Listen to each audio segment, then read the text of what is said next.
আসসালামু আলাইকুম। বাড়িঘর অনেক ভাঙ্গাচোরা, কোন জায়গায় কি রাখি জায়গা পাইতেছি না। এই বেগুন গাছটি রাখার অনেক চেষ্টা করতেছি। সামনে রমজান, বেগুন ভর্তা আর বেগুনি।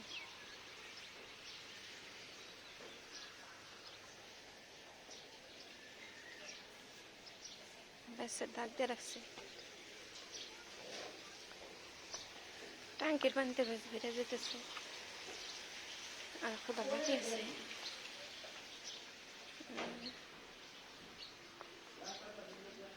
এক একটা 6 ফিট করে করতে হইব।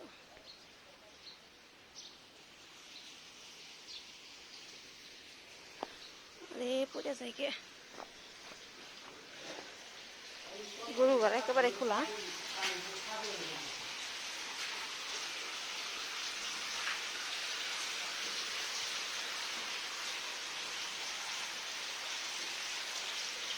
ধন্যবাদ সবাইকে আমাদের ভিডিওটা দেখার জন্য।